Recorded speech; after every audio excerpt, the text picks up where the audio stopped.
I was writing Steve's stories, and I don't know how many of you saw me last time whenever I was here.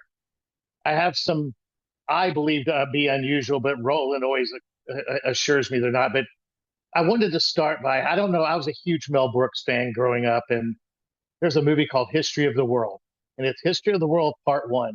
And there's a scene where Moses he's coming off of a sandy mountain. He's got those shoes on, the sandy shoes, and he comes around the corner. Then there's this big, loud voice, and it's booming. He goes, Moses. He goes, I have some commandments I want you to share with everybody. And Moses is like, kind of, he goes, can you hear me? And it's Mel Brooks, and he goes, a deaf person could hear you because this voice is booming. And he goes, what's that? He goes, never mind. And then there's this big lightning strike, and Moses walks behind the corner, picks up three tablets, and comes back around and faces all the people with his three tablets. And he goes, God has instructed me to share these 15. And right when he says 15, one of these tablets falls off his arm and crushes to rubble. And he looks at the crowd and he thinks, and he goes, these 10 commandments God wants me to share with you. And I can't tell you, like I watched it before this because I want to make sure I got it right. And I remembered it almost perfectly. But it just tickled me so much to think that God didn't come back and go, and granted, it's a comedy, but that's the way that I see God. I see God, my God has a sense of humor, and my God doesn't mind me negotiating or bargaining or talking to him in a manner that I think he knows I can relate to. And, you know, uh, this story pops into my head that my dad got sober when I was 8 years old. And so I used to go to AA meetings with him. He went every day, and it'd be before hockey practice, after hockey practice. And, I would say they'd be talking about God. And this is back when you could smoke in buildings, and these guys are just smoking away, eating candy. And, they're hardcore alcoholics. I mean, this is, some of them are fresh off the street. Some of them have business suits on. They've been sober for 10, 20 years. It's the most eclectic group of people you'll ever see at an AA meeting. And I used to kind of go in there and look. I'd be like 10 or 11. And I don't know if you know this, but at hockey games and stuff, I used to get like beer cups and I'd put them down on the ground. And if you step on them just right, it makes the loudest bomb noise you've ever heard in your life. It's really loud. And at the meeting, I would frequently take old cups and I would kind of get behind them and I would step on this and it would just scare them to no end. These guys are rough. And the guys that were, they would, and somebody would always, like my dad would just chase me out of there and they'd all, half would laugh and half would be like, you just cussing under their breath, you know what I mean? And I would run off and there's like this Fred Astaire dance studio. I would run in there for safe haven and I'd watch the people dance. And my dad's like, don't come back in there. And I'd be like, oh, yeah, yeah. So one time there was no extra cups and I just took a cup right from the coffee area. And it it was on the honor system. You pay 15 cents for coffee. And I didn't pay, but I did my cup thing and my dad chased me out thing. And then that I got home and I thought about the 10 commandments and I thought it said, thou shalt not steal. And I'm telling you, I was a wreck because my understanding was that you go to hell for stealing, just like you do murdering. I mean, they're in the commandments, they're all the same thing, like, and as a 10-year-old, roughly, all I could think about is I'm going to go to hell. So that's what I think the first negotiation I ever had with God was I have 15 cents in my piggy bank. I will get this 15 cents. And it's the next meeting I go to, Dad, I will pay. But please don't make me go to hell.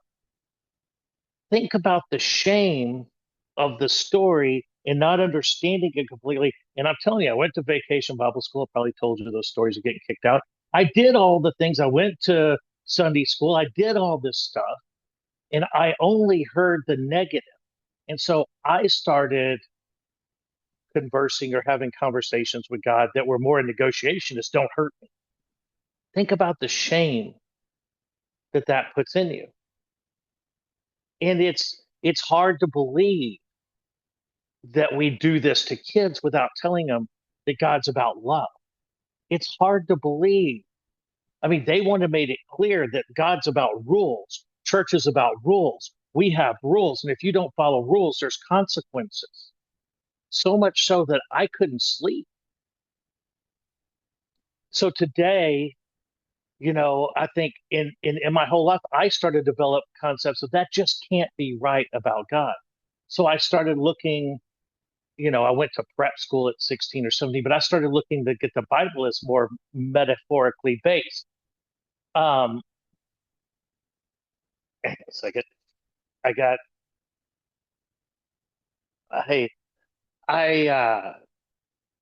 Julie and I were driving back from one of Elvis's golf tournaments recently, and we got into a big discussion like, I don't ever want to convince her how to be. I want her and her relationship with God, but she's always kind of inquisitive of how I can believe what I believe. And she comes from a very strict background, and I was always debating and negotiating with God and thinking about God. And she is, I mean, I even asked her before I did this, goes, have you ever negotiated with God? She's like, no, I don't think so. And I'm like, God, I do it every day. Like, I don't know how you get through life without negotiating with God. Everything I do, like, hey, is that all right? Hey, that was pretty cool, wasn't it? And um, when I was a child, like in up to the age of probably pre to teenage years, I was convinced. Now, this is going to sound crazy to you. I told Roland the story the other day, and he actually kind of cleared it up. I was convinced that I was the only human, and I was a test case. Now, this isn't a thing that I had fleeting thought. This is something I daily thought about. And I had to perform really well so that they might expand and have more humans. I honestly believe everybody else wasn't built with the same materials I was, but I just thought they looked really good, kind of like a clone, but I don't know if I'm using that word because it seems kind of newer now. But I remember believing, and I'll kind of give you a funny story. I used to race my motorcycle around this park, and as it's like a YZ80, and I would get faster and faster on this motorcycle, and I'm going around. And once again, I think everybody's kind of watching because I was the center of the universe, I guess. And as I got faster and faster, there's a tight turn, and I come sliding in there. I'm going full speed, and I realize I'm not going to make the turn. I'm going to run into this fence. So I kind of hit the brakes, and I started sliding. And sure enough, when I hit the fence, I stood up at exactly the right second. The bike hit the fence and kind of knocked the fence a little bit over, and it jumped up and it fell back down. But I timed it just right, so nothing happened to me. I was just standing there, and I was kind of in shock. I was like, did anybody see this? This was pretty cool. But I remember looking up and saying, "Hey, y'all made a pretty good thing. I could negotiate this turn because I should have gone over the handlebars into the fence and been hurt because I was moving." And I guess Roland explained that this kind of is an introvert thing. And I never thought of myself as introverted until I started thinking of him, of what the different ways that I actually do. I don't mind going out and being with people, but I really like to get back and charge my battery. And I am a psychologist. I work with introverts, but I never ever saw myself in that space as needing that space to go back. I'm perfectly happy in college. I wouldn't even eat. I frequently wouldn't even eat lunch with the hockey team. I just want to be over by myself and read the paper. And if you know anything about hockey players, they're kind of crazy. They'd throw French fries at me and do everything. Like, come over here, Steen. You're too good for. I was like, guys, I'm going to be with you for the next 6 hours. Can I just sit over here and enjoy my food till we got to go to practice and lift and do all the things we do? But nobody else ever really did that. And so we're all built this different. I think in my introversion, I do a lot of thinking and I do a lot of debating. And I affectionately call it the committee in my head. They have a pretty good discussion going on. And frequently I have to quiet the committee. I have to slow everything down. And go back to the story of Job. whenever, and I know this is kind of all over the place. It's not smooth like Kevin. Kevin, like he just rolls it out like it just butter off his tongue. But anyway, hang with me for just a second. I'll clarify everything. Okay. We were driving back in Julie, I said, just read the story of Job. And so we put it on Chat GBT or Gemini.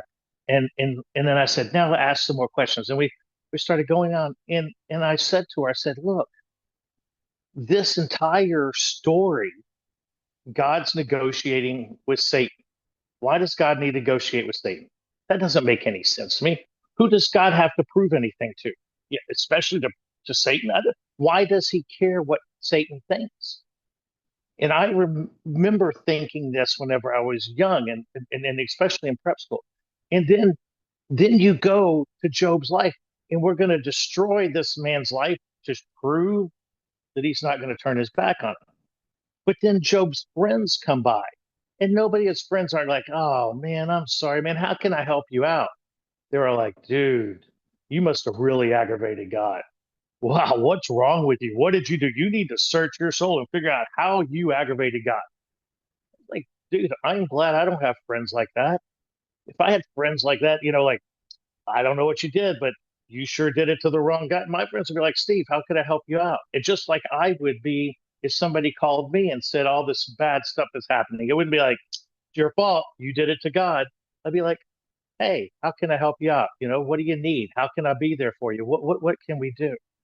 So I guess I started negotiating and thinking about this, and then I had twins in '93, and they were born at 28 weeks, and they had to go on ventilators, and that's where the hardcore negotiating, probably the most negotiating and the most shame of my life. I can identify with Job because I believe God wouldn't have done this to me if I wouldn't be drinking or staying out late or running with the wrong crowd or doing things that were not godly. And God, if you let these guys live, please let them both live. I'll do anything. I'll go to church every day. You now stop drinking. I'll stop doing everything. I'll stop hanging around with the wrong people. I'll make better friends. You name it. And through 3.5, 4 months of being in the hospital, they made it. One of them, Bryce, barely made it. He had a couple of things where they pretty much prepared us for his death, but it's a story for a different week. He made it. You could see he was 2 pounds and his head the size of a tennis ball, and you could literally see through his skin. You could see his heartbeat. It was paper thin. I had Reverend Kay come and pray, and she said he's going to make it, and my goodness, he made it. Now, what do I do? Besides have to take care of twins. Now, I've made all these deals with God, and God fulfilled his end of the bargain. I'm human, and I was not fulfilling my end of the bargain. I was a wreck. I was trying to keep the house afloat, trying to do everything I could possibly do. But I was not. The shame of not keeping my end of the bargain was overwhelming. And you go back and hang on, I go back and um, I'm getting low on battery. I didn't realize this. I go back and I start renegotiating the deal with God, but out of a complete place of weakness, out of a place of utter shame. And I could feel God trying to build me up, but I had a hard time letting that go. I had a hard time. I got a cord. I just need to plug it into that thing. Um, sorry about I should have prepared better. I'm gonna feel shame about this. I couldn't quite get. I couldn't quite get out of my own way, and Then I started going to New Start in Frisco. My twins were probably 8. I'd have to really, maybe 9. I don't know. I remember Tyler laying down on the floor in the entryway. I'd have to really think about the numbers, but it was the first, Roland was the first person that ever came to me. And I don't know that we've ever had this specific conversation. Maybe we have, but he started to explain what I knew had to be right about shame. Now, all that time, I was always bargaining with God. I was blackmailing him. If you do this, I'll do this. I was, like I had a position of strength, and I was going to kind of joke around like I'm the best negotiator with God, and I was going to write a book about it. But the heartfelt part of this, the part that I feel like I need to convey the most is at no point in any negotiation was God ever strong arming me. He was always loving me. He was always amazing to me. But yet I couldn't get out of to this day, I can't get out of my own way a lot of times when I think, I could probably do this better. I could do this like this. And the shame kind of overwhelms me. And that's when I talk to God and I'm like, but he's over there going, Steve, you got this. You're getting better every day. You're doing wonderful. And I'm over there, but don't you want me here? Like, no, I want you right where you are. But when that committee in your brain starts to talk, at least mine, maybe Julie doesn't have a committee. My committee is very, very vocal. And there's a lot of them in there, and they got a lot of opinions. And I have to quiet them. I have to quiet them through prayer and meditation and thought. Otherwise, they just overwhelm my body. And, like Roland and I used to go play, we used to go work out together every day. And I'm an extremely competitive person. When I was 6 years old, my parents took me to a doctor because I would break everything in the house if I lost at anything. And the doctor's suggestion was beat him at more things. That way he'll get used to it. It didn't work. They would beat me at more things, but I'd just break more crap in the house. Like I was like insane. And it has never left me. I'm always competing. And here's something really funny. Roland is just as competitive as I am. Sorry, Roland, buddy, I love you, but we started playing squash together, and Roland's good at squash. And so like it took he had played before. I didn't even know the rules. And like Roland's, no, you have to hit it above this line and you have to do this and it goes in this corner. Anyway, he used to whip me pretty good. But I started getting better.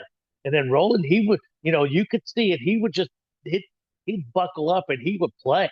And Roland's a good athlete. I mean, I know he doesn't look like it, but I'm telling you right now, Roland is a good athlete. All right. And he can freaking like we would be drenched in sweat. Like we could have had heart attacks. Like every ball we're diving for, it's in the corner. And you know what? That guy taught me how to love. And it was okay to compete. It was okay to do the things we do. We'd run on the treadmill. We would play squash. We would do all kinds we'd shoot hoops, whatever it was. But it's okay to play as hard as you want to play and love as hard as you can love. And for that, for instance, me sitting here speaking today, if you'd have seen the first time I spoke at Frisco, NewStart Frisco, dude, it was like a gong show. They had to pull me off, started crying. It was a wreck. Like it was the worst I've ever seen anybody do. And that's not shame. That is honest. Whenever he asked me to do it again, I was like, are you kidding? Did you not see my first thing? So I had a 50-50 shot, in my opinion, of this one and pulling it off. I did have the whole battery thing kind of mess up, but I had a 50-50 shot. I still can't believe in my own shame, in my own way of looking at it. I always ask Roland, I go, do you think I'm going to push these people away? I kind of hold back on some of the radical thoughts, but I want you to know that I have to deal with the shame every single day, much like the kid that thought that he was going to go to hell for stepping on a cup. Every day I have to ask God and, connect with me and help me feel that love instead of this shame. And today And for the last 35 years, I get to work with people and talk to them about shame. And I get the joy of being able to teach it. But sometimes the teacher doesn't quite get to pull it all off. But through my honesty and facing it head on is the only way I know to deal with it. And getting to speak to you guys, and especially getting to see Kevin, you're right up here in this top corner. Getting to see Kevin, no, don't do that, Kevin. They get to see Kevin's face and him nodding and understanding and laughing, but knowing that you guys are there and maybe can take something from it is very healing for me too. So with that, I can't remember if he said 20 or 25 minutes, but I'm at 22 minutes. So I'm going to sign off, but I want to say thank you to everybody. I love this group. Every week, like last week, Kevin, I kind of got all into your message and I was like debating it. And then after it was over, I was like, man, that was really a good message, and I have to hear it through different filters. The committee has to be quiet so that I can hear it. I was like, wow, that was really good message. So I want to thank everybody up there and sign off.